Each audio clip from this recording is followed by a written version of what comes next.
Men die by suicide at nearly 4 times the rate of women in this country. Not double, not slightly higher.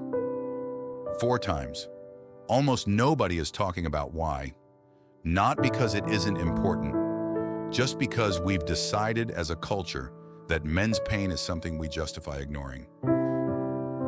Today, I'm going to tell you some concerning statistics that reflect what's happening to us. It's worse than most people realize. Real challenges for men. I'm here to name things clearly because you can't fix something that you're not aware of. There are real, measurable forces working against men right now. In school, at work, at home, and inside our own heads. Also because as a society, we stopped caring about half the population.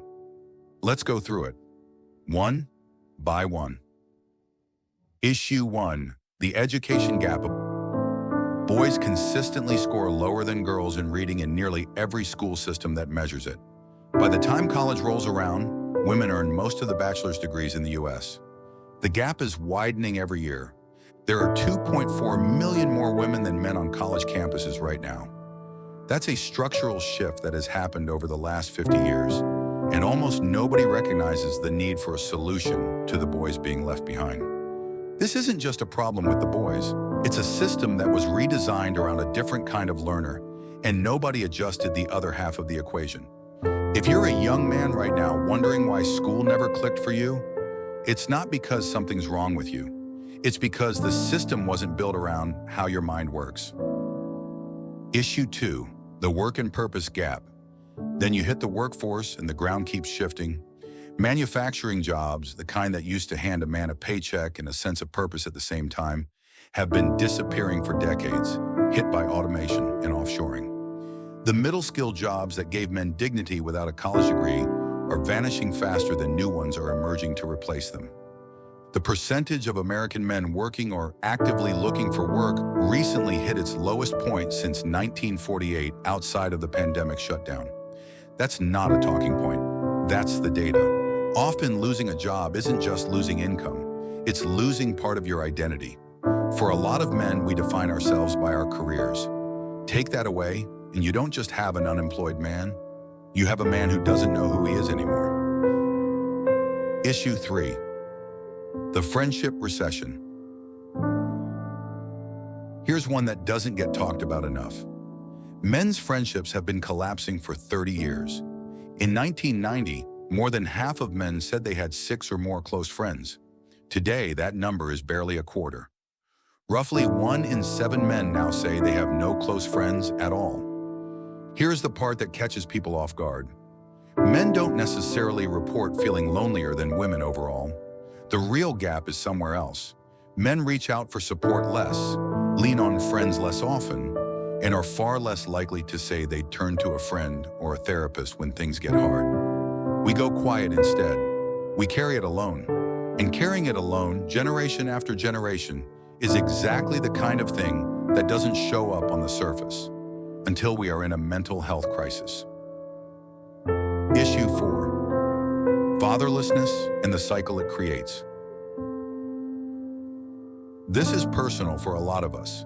About 1 in 4 children in this country, roughly 19 million kids, are growing up without their father in the home.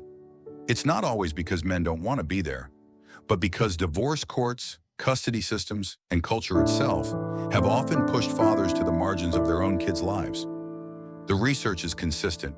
Kids without present fathers face real, measurable headwinds, academically, financially, emotionally. This is about recognizing that boys need their dads, and too many don't have them in their lives. If that's you, if you grew up without a father, or you're a father fighting to stay in your kid's life, I see you. That fight matters more than you know. Issue 5, the mental health wall.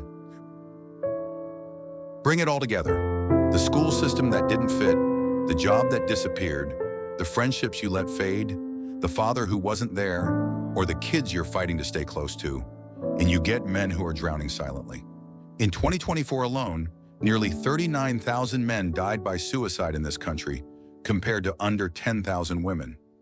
Men complete suicide at roughly 4 times the rate of women, and that gap has held steady for over 20 years. Not because we feel less, because we were taught, explicitly or not, that expressing our feelings isn't allowed. That must change, not someday, now. Where we go from here? I'm not telling you all of this to make you feel hopeless. I'm telling you this because the first step to fixing anything is admitting it's broken. You are not weak for struggling. You are not less of a man for saying it out loud. The challenges are real, but so is your ability to face them head on, the same way men always have. This channel exists because I once needed to hear these words myself. If you're in the middle of any of this, the job loss, the loneliness, the distance from your kids, the thoughts and feelings you're afraid to share, you are not alone, and it's not too late. What we can do about it. Healing starts now, not when things get easier. Now in the middle of the hard part. Reach out for help. You don't have to fight this battle alone. Resources, counseling, and people who care are out there. Find your support network. Please like and subscribe if you want more of this.